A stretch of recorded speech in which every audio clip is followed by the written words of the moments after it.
Hello, नमस्कार मित्रांनो. आपल्याला सर्वांना माहिती आहे की आता लॉकडाऊन सुरू आहे आणि त्याच्यामध्ये विद्यार्थ्यांचा अभ्यास होत नाही आहे.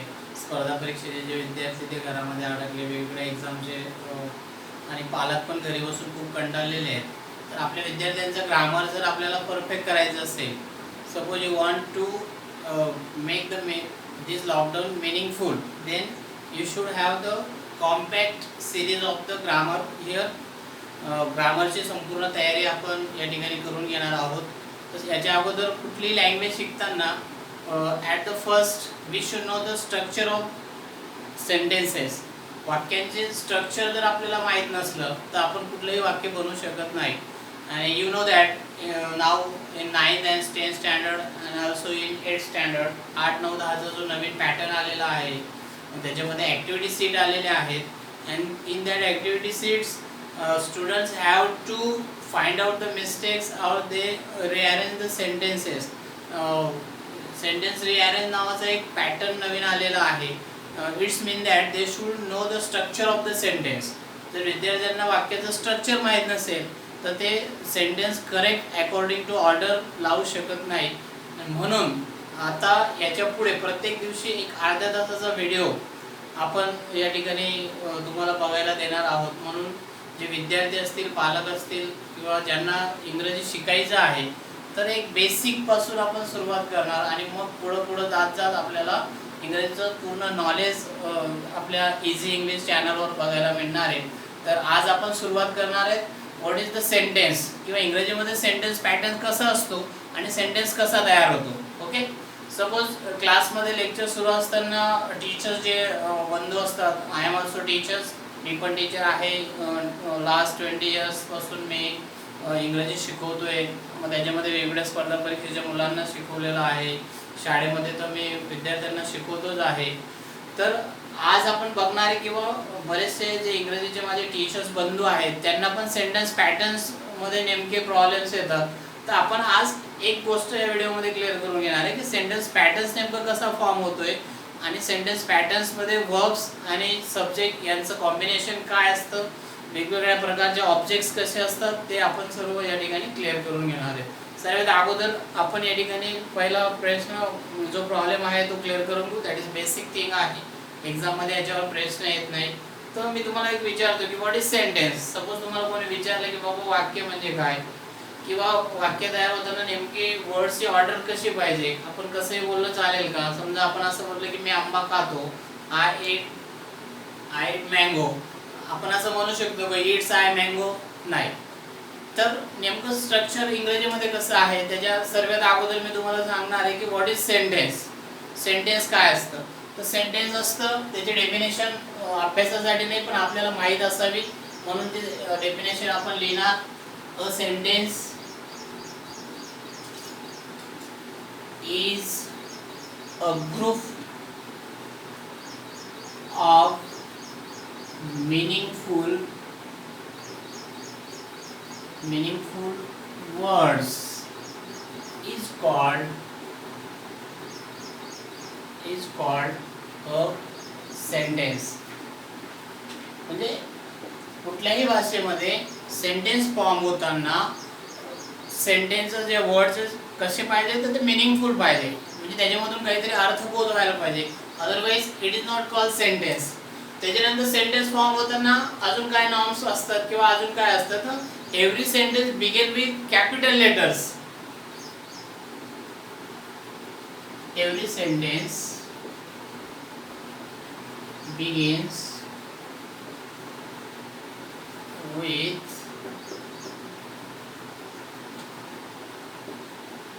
capital letter. Generally, most of time, every sentence begin with the capital letter. This is also speciality of the sentence structure. And third point is that every sentence at the end of there is punctuation, exclamation mark, there is interrogation, there is full stop. These are also the speciality of the sentences. Every at the end of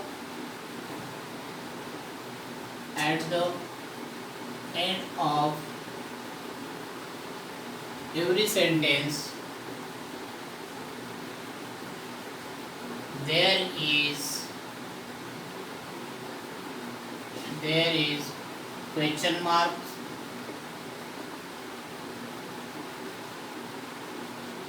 comma, full stop, comma, exclamation mark,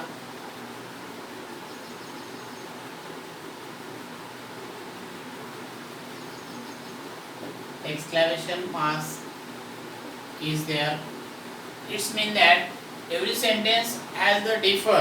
प्रत्येक sentence हे वेगवेगळ्या प्रकारचं असतं आणि according to this punctuation marks, हे जे punctuations आपण लिहिले, फुल स्टॉप असेल, क्वेश्चन मार्क असेल किंवा एक्सक्लेमेशन मार्क असेल, हे पंक्च्युएशन सुद्धा आपल्याला सांगतात की बाबा हे कुठल्या टाईपचं सेंटेन्स आहे, त्या सेंटेन्सचा पॅटर्न्स काय आहे. इथं झाली प्रायमरी माहिती की बाबा सेंटेन्स पॅटर्न्स काय असतो. जे स्टुडंट आहेत की ज्यांना क्लिअर करायचं आहे की सेंटेन्स पॅटर्न्स काय असतं, तर याच्या पुढे आता आपण बघणार आहे की बाबा सेंटेन्स म्हणजे नेमके पार्ट्स काय असतात. तर सेंटेन्समध्ये त्याचे पार्ट्स काय आहेत ते आपण अगोदर डायग्राममध्ये बघू, डायग्रामच्या स्वरूपात आपण बघणार आहे. हे जर आपलं जे विद्यार्थ्यांना व्हिडिओ बघायचा आहे किंवा इंग्रजी शिकायचं आहे, तर याच्या पुढचे व्हिडिओ बघताना त्यांनी वही आणि पेन, म्हणजे स्टुडंट टॅलेंट असतील तर त्यांनी वही आणि पेन सोबत घेऊनच हे व्हिडिओ आपण बघायचे आहेत, किंवा हे व्हिडिओ आपण सबस्क्राईब करून आपण आपल्या गॅलरीमध्ये सुद्धा सेव्ह करू शकतो. आता आपण बघणार आहे की सेंटेन्स पॅटर्न्स काय असतं.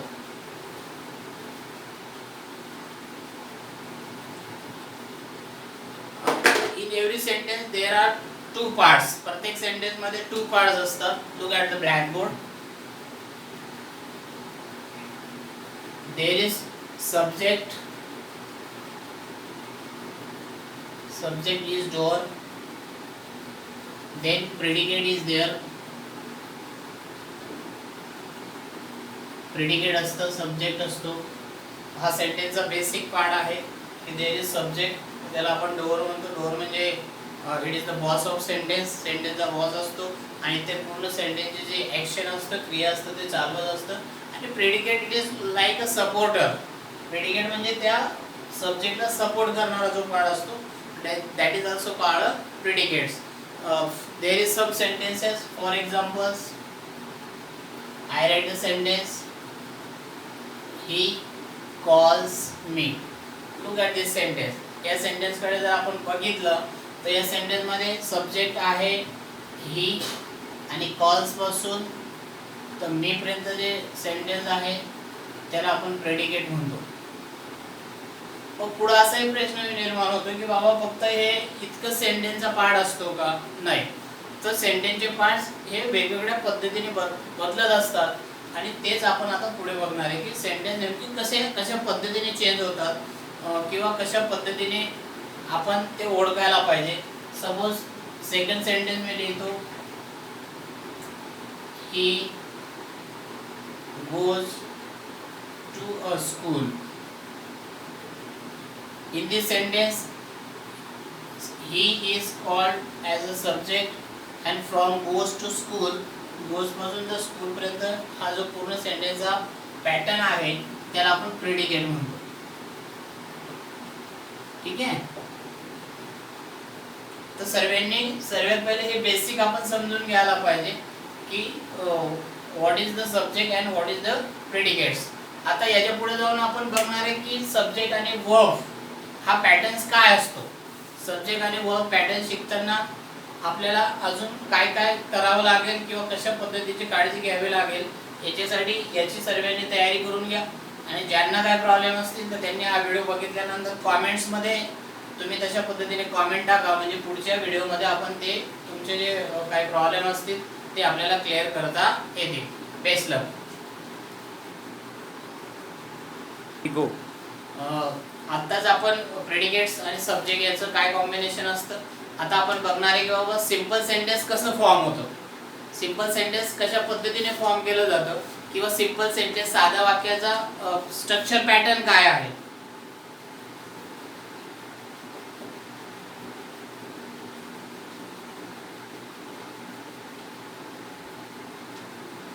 तर साधारणतः सिंपल सेंटेन्स फॉर्म होताना त्याच्यामध्ये simple sentence that contain verb, that contain subject and predicate.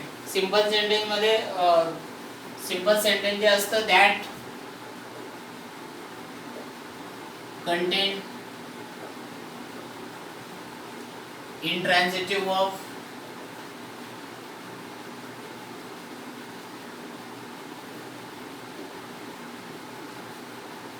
Simple sentence मध्ये इंट्रान्झिटिव्ह वर्ब असतो that have a subject, intransitive verb have a subject.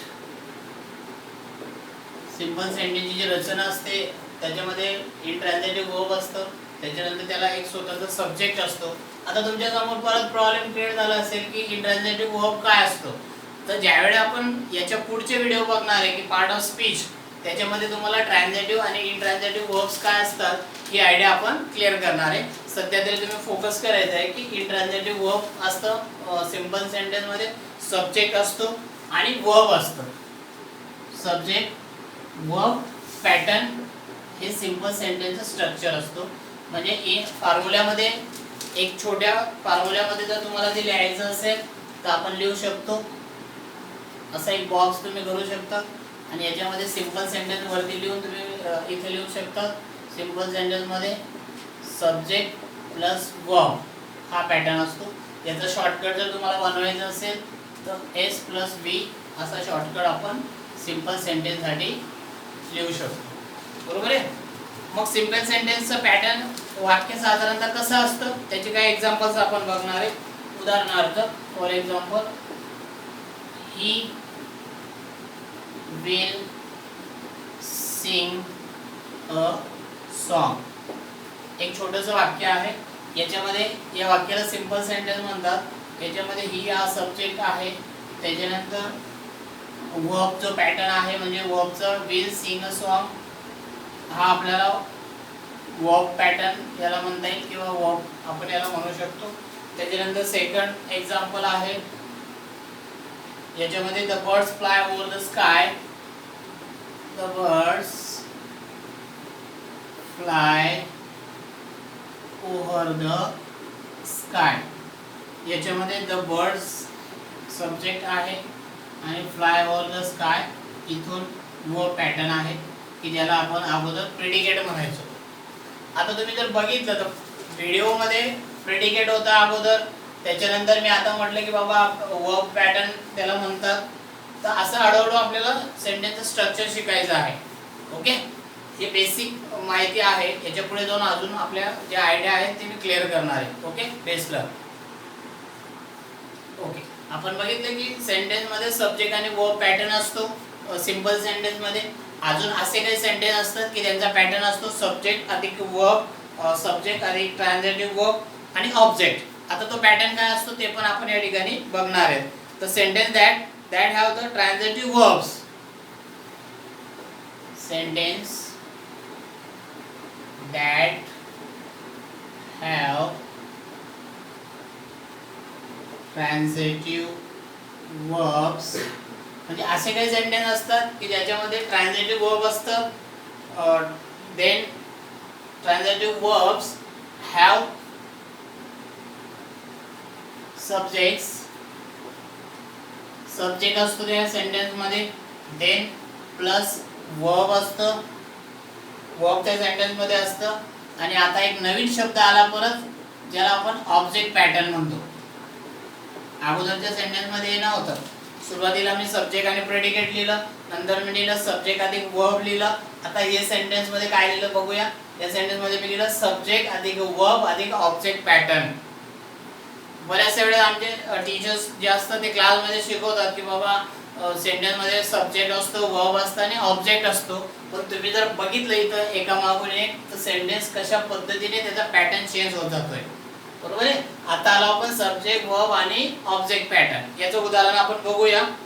याचं उदाहरण आहे किंवा याचं शॉर्टकट मध्ये तुम्हाला जर लिहायचं असेल तर तुम्ही या पद्धतीने तुमच्या नोटबुक मध्ये नोंद करू शकता. S plus B plus O, O for object. ठीक आहे. एक एक्झाम्पल मी लिहितो. एक्झाम्पल आहे बघा, Ram met a man in a garden. बघा आता वाक्य थोडं एनलार्ज झालं, मोठं झालेलं आहे वाक्य. याच्यामध्ये याचं तुम्ही जर तुम्हाला याचा पॅटर्न ओळखायचा असेल तर S for subject. Okay. Then made जे आहे ते मेडचा पास्ट टेन्स आहे, दॅट इज कॉल्ड वर्ब. सध्या आपण याला फक्त वर्ब म्हणू. मेन वर्ब वगैरे काय असतं ते आपण पुढे बघणार आहे, कारण आपण बेसिक नॉलेज शिकतोय. त्याच्यानंतर अ मॅन पासून तर गार्डन पर्यंत हा भाग जो आहे, हा जो वाक्याचा पोर्शन आहे, याला आपण ऑब्जेक्ट म्हणू शकतो. ओके. म्हणजे वाक्याची लेंथ वाढलेली आहे, त्याचा पॅटर्न आपण समजून घेतोय. अजून एक एक्झाम्पल आपण घेऊ शकतो. Suppose Leela was a devotee of Buddha. Leela was a devotee of Lord Buddha. लीला जी होती ती लॉर्ड बुद्धाची प्रेयर करायची किंवा ती तिची फॉलोअर होती. चला मग याच्यामध्ये तुम्ही सेंटेन्स पॅटर्न ओळखू शकता. This is call subject, this is verb, आणि यापासून म्हणजे a devotee of Lord Buddha हा पूर्ण पॅटर्न जो आहे that is called object. Okay. बेसलर. ओके. त्याच्यानंतर आपण बघितलं की सब्जेक्ट, वर्ब आणि ऑब्जेक्ट हा सेंटेन्स पॅटर्न आपण बघितला. आता याच्या पुढे अजून सेंटेन्स पॅटर्न्स कसा असतो ते आपल्याला बघायचंय. तर याच्या पुढे सेंटेन्स पॅटर्न्स असतो. Some sentences have a ट्रान्झिटिव्ह verb. त्याच्यामध्ये ट्रान्झिटिव्ह वर्ब असतं आणि ट्रान्झिटिव्ह वर्ब अँड टू ऑब्जेक्ट्स. आता हा परत सेंटेन्सचा नवीन पॅटर्न आला की एखाद्या सेंटेन्समध्ये टू ऑब्जेक्ट सुद्धा असू शकतं. म्हणजे a single sentence have the two objects. Single सेंटेन्समध्ये टू ऑब्जेक्ट असू शकतात. मग ते ऑब्जेक्ट कुठले असतात, तर एक असतं डायरेक्ट ऑब्जेक्ट आणि सेकंड असतं इनडायरेक्ट ऑब्जेक्ट. मग डायरेक्ट ऑब्जेक्ट काय असतं, इनडायरेक्ट ऑब्जेक्ट काय असतं हे आपण पुढे शिकणार आहेत. किंवा जेव्हा तुम्ही ॲक्टिव्ह इंटू पॅसिव्ह व्हॉइसमध्ये सेंटेन्स करायला जाणार त्यावेळेस आपल्याला डायरेक्ट आणि इनडायरेक्ट ऑब्जेक्ट हे दोघं कामाचे असतात. तर सध्या आपण त्याचं बेसिक नॉलेज या ठिकाणी घेतोय. ठीक आहे. मग डायरेक्ट ऑब्जेक्ट जो असतो तर त्याचं सेंटेन्समध्ये नेमकं काय वर्क असतं, इनडायरेक्ट ऑब्जेक्टचं काय असतं ते आपण बघून घेणार आहे. In such case the direct object is something that is given. Direct object असं असतं की जे कोणाला तरी आपण काहीतरी वस्तू देतो, त्याचं एक्सप्लेनेशन मी लिहितो की व्हॉट इज डायरेक्ट ऑब्जेक्ट.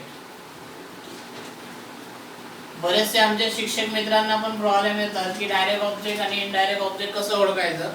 तर डायरेक्ट ऑब्जेक्ट जे असतं is something that is given. ती अशी गोष्ट असते वाक्यामध्ये is something that is given. That is given. आणि इनडायरेक्ट ऑब्जेक्ट जे असतं, इनडायरेक्ट ऑब्जेक्ट जे असतं is something that is given to or done. That is indirect object जे असतं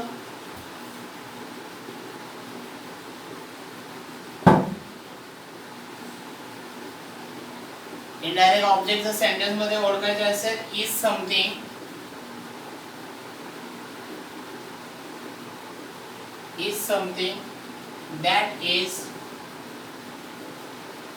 that is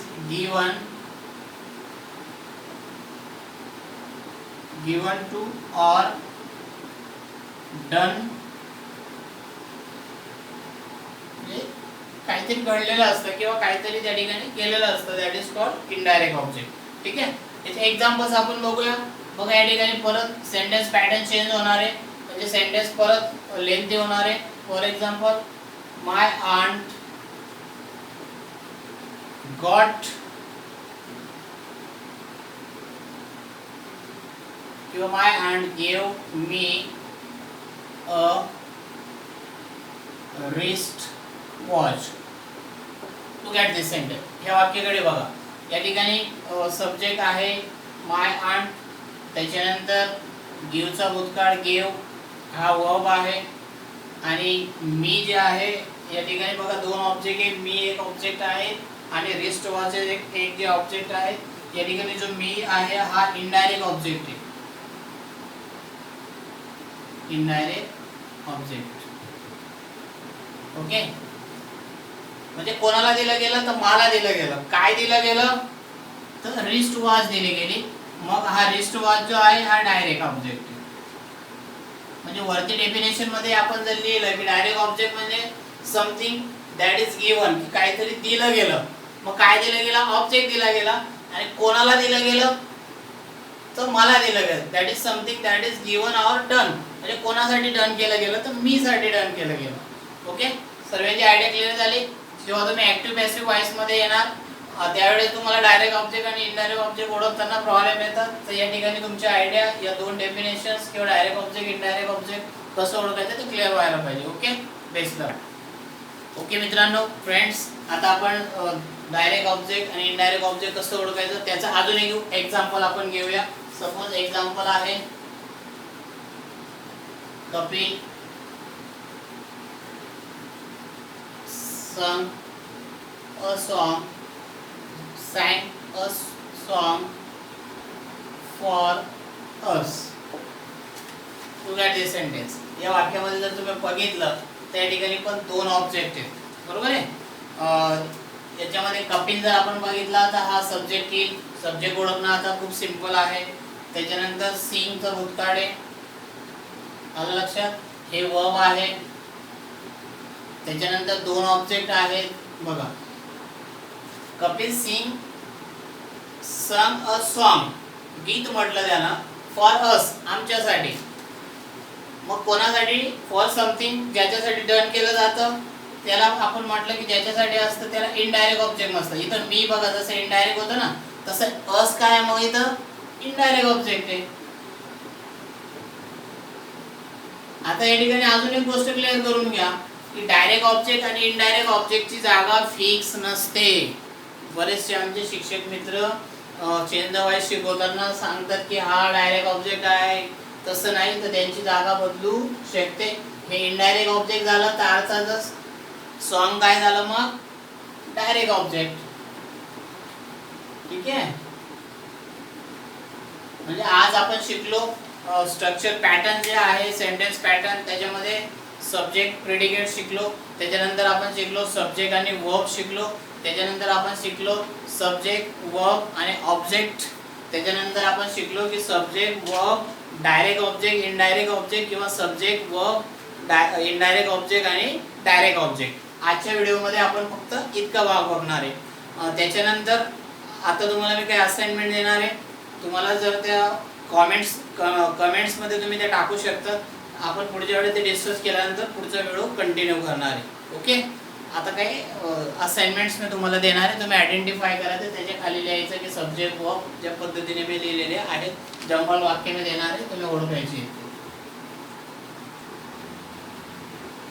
असाइनमेंटसाठी सर्वांनी वाक्य लिहून घ्यायचं.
ओके, तर हा असाइनमेंट तुम्ही करायचा आणि कमेंट्समध्ये जर काय अडचणी असल्या तर तुम्ही तसं करायचं आणि सर्वांनी हा चॅनल सबस्क्राईब करायचं. ओके, बेस्ट लक.